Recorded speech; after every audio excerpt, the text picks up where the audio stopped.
Hey guys, in this clip, Steve Albini makes some really important points about the financial structure of the music business and how indie artists can potentially maximize their income by approaching things in a DIY fashion. In my view, for an indie artist, this is an outlook that's definitely worth considering. This is a clip from my Big Black interview with Steve Albini. If you'd like to see the full interview, it's linked below.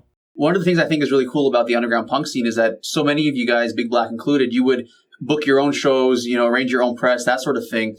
Was that ever really straining, having to do all that technical stuff as well as the music too? No, I find it much less stressful than worrying about somebody else fucking something up for me. Like even now, I don't have a manager, I don't have a lawyer. Our band books its own shows.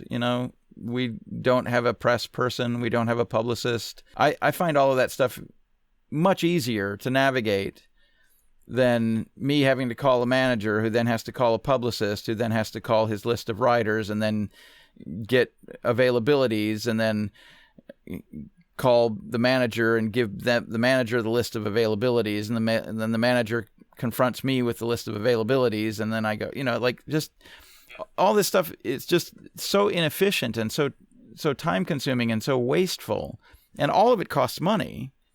So that means that you're burning more of a limited resource every time you indulge in these kind of formalities, and we just refuse to do it. Like if just as a pure speculation here, let's pretend that you have a manager and a booking agent and a business manager and a tour manager, and your manager is taking 15%, or let's be generous and say 10%. Your manager is taking 10%. Your booking agent is taking 10%. Your tour manager is probably being paid $100 a day, something like that. So let's say you've booked a gig for $1,000. Off the top, your manager gets $100. Off the top, the booking agent gets $100. Off the top, your tour manager gets $100. Let's say you have a sound guy. You have to pay your sound guy $50 or $100. So there's another 100 shot. So now you're down to $600 for that gig. And let's say you spent $100 to get there on meals and gas and that sort of stuff. Now you're down to $500. And let's say you've got, some consumable expenses for the gig, like guitar strings, drumsticks, whatever. You could easily spend another $100 just on life, during the period it takes you to get from home to the gig. And now you're down to like $400 profit from the gig. And if there's 4 of you in the band, that means each of you gets $100 out of that for all of that work. That means more than half of the money that comes in has been just sprayed out into all of these ancillary expenses. But if you cut all those things out, like if you don't have a manager, if you don't have a booking agent, if you don't have a tour manager, if you manage your own affairs in that way, you can often nearly double the amount that you realize from normal activities like playing a show or, royalties that you're paid from a record or deal from selling records, or the merchandise that you sell after a gig, like you sell t-shirts or records after a gig. If you're not paying somebody to take care of that stuff for you, you get to keep all the money. These are all just practical things. It's not a philosophical thing like I want to be in control of my own life. It's just a simple practical matter of we're dealing with things on a small scale, a small number of people, a small amount of money, small infrastructure. So it doesn't make sense to have a large administration siphoning money out of that small relationship, and that's just talking about the money. The practical aspect extends to other things as well.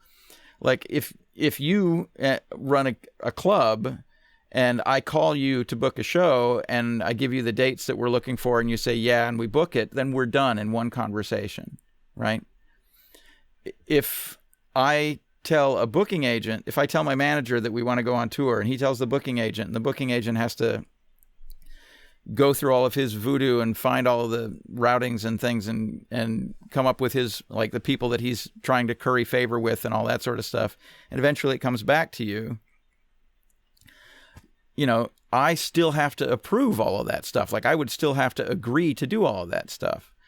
So in a sense, all we've done is just made a single conversation between you and me last weeks of deliberation through officiaries and secondary people. And it's just, it doesn't make any sense to me to buffer myself from those kinds of decisions. If we can do them ourselves, it's just orders of magnitude faster and easier and more efficient.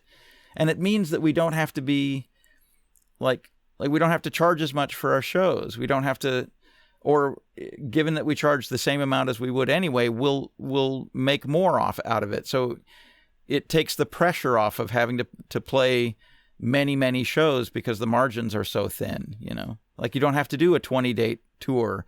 You can do a 5-date or 10-date tour and make just as much money. So I guess the practicality of avoiding all this extra bureaucratic yellow tape, is that partly why you guys didn't want a major label deal? Well, I mean, there are a couple of things at play there. Like, in the beginning, when I was doing Big Black all by myself, if I had sent those demos or those records out and a big record label had approached me and said, hey, we want to sign you to our big record label, I would have signed the first fucking thing that anybody waved in front of me. Of course I would have. You know, I was stone fucking ignorant. I would have signed literally the first thing anybody waved at me. I would have signed it, right? But as I got more involved in the music scene, the social environment of the music scene, I got to see how other bands related to their record labels and what problems they started to express. And I started to see the ways that those relationships could go sour. And extrapolating from that, I started to see how small bands on big labels were really badly treated, meaning they weren't taken seriously by the big record labels because they had a small audience and they were going to be unprofitable. And it just didn't seem like it was a worthwhile endeavor. Like, it didn't seem like no big record label could help a band that was only going to be selling a few thousand records. A big record label would only ever be a problem in that regard. Like, if your band is selling less than 10,000 records, you know, a big record label is going to see that as a horrific embarrassment and immediately try to put you out of business, you know, immediately try to kill your band, right? But if you're doing it on your own, selling records out of your house or whatever, selling 10,000 records is a big fucking deal. Like, you can make, you know, that's $40,000 or $50,000 that you'll make out of that one record, you know, and that's a sustainable existence for a band to put records out on that scale. So if you keep things small and keep things under your own control, you can be a lot more efficient about it. And if you get involved with a big system, like a big industry that expects large numbers and high turnover and profit margins, then you're just going to disappoint those people and you're going to be viewed as a failure.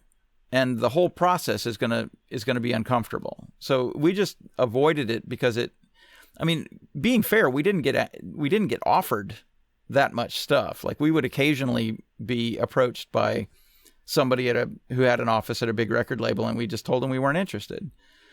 But it's not like we were Chance the Rapper or something where we were like this plum waiting to be plucked to sell millions of records. Like, that just wasn't, that wasn't our world. So what were those early days like for you guys? I read that you guys were sometimes touring, you sleep on people's floors, you were crammed into cars. Like, what was that experience like, kind of just going from the ground up? I mean, all of that stuff is just practical. Like, you know, if you'd book a tour and you'd have a list of shows and you'd know pretty much how much you were going to be making on the tour. So you just work backwards from that. Like, well, how much can we spend? Well, we can only spend this much if we're going to come home with a profit. And I'm pretty proud of the fact that I've made a profit on every tour I've ever been on, just in a sense that we were aware of our limitations and we were comfortable working within them. Like if you're only going to draw 100 people, and that means you're only going to make a couple $100 on the show, then you don't blow 70 or 80 of it on a hotel room. You just find a place to stay where it's not going to cost you anything. That's a purely practical matter. And I mean, and every band in the underground operated the same way. Like everybody shared information with each other and everybody hosted each other.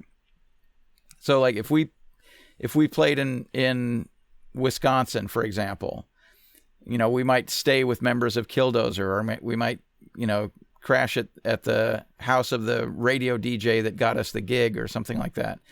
If we played in Minneapolis, there was a sort of a fraternity of bands up there that we were sort of loosely affiliated with, and so we could all just scatter and stay at their houses. Like the idea of getting a hotel room for your band to stay in seemed like an absurd indulgence that just nobody did. Like just literally nobody did that.